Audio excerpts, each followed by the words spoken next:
اولاد تیار کیسی کی ہم نے؟ جو اولاد نمازی ہی نہیں ہے وہ کیا ایصال ثواب کرے گی؟ جو اولاد قرآن پڑھنا ہی نہیں جانتی وہ کیا ایصال ثواب کرے گی؟ جس اولاد کو نیکی کرنے کا شوق ہی نہیں ہے وہ آپ کو کیسے ایصال ثواب کرے گی؟ اگر باپ بھی نمازی تھا، بیٹا بھی نمازی تھا، بیٹی بھی نمازی تھی، گھر میں قرآن خوانی ہوتی تھی، رمضان کے روزے رکھے جاتے تھے، شب برات اور شب جناب قدر وغیرہ بڑی راتوں میں عبادتوں کا سلسلہ تھا، تو جب باپ مر بھی جائے گا اولاد کو یاد آئے گا آج بڑی رات ہے، عبادت کی رات ہے، چلو والد کی قبر پر چلتے ہیں، چلو اسے کچھ ایصال ثواب کرتے ہیں، آج جمعرات کی رات ہے ابو کو یاد کرتے ہیں۔ ہم نے اولاد کیسی تیار کی ہے؟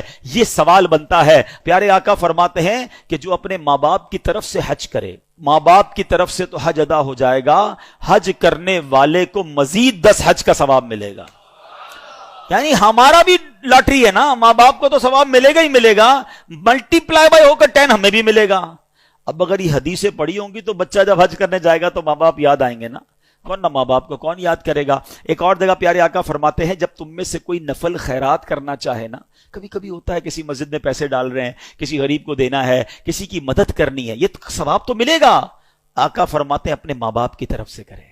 کیا خوبصورت شریعت ہے، کیا پیاری تعلیمات ہیں۔ صدقہ خیرات تو کرنا ہی ہے نا، کہ نیت کر لو یہ ماں باپ کی طرف سے ہے۔ نبی پاک فرماتے ہیں اس کا ثواب انہیں ملے گا اور خیرات کرنے والے کے ثواب میں بھی کوئی کمی نہیں آئے گی، تمہیں بھی ثواب ملے گا، ماں باپ کو بھی مل جائے گا۔ سچ بتاؤ جب ماں باپ کو کوئی بیٹا روز ثواب پہنچاتا ہوگا ان کی روح کتنی قبر میں خوش ہوتی ہوگی۔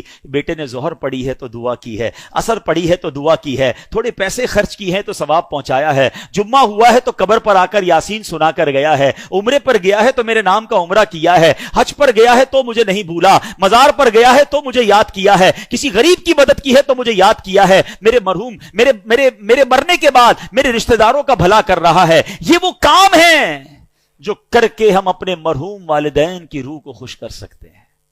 اور وہ بیٹا جو نماز نہ پڑھتا ہو، وہ بیٹا جو لوگوں کے ماں باپ کو گالیاں دیتا ہو، لوگ اس کی وجہ سے اس کے ماں باپ کو گالی دیتے ہوں، بتاؤ ان کے ماں باپ کی روح کتنی ان سے ناراض ہوگی۔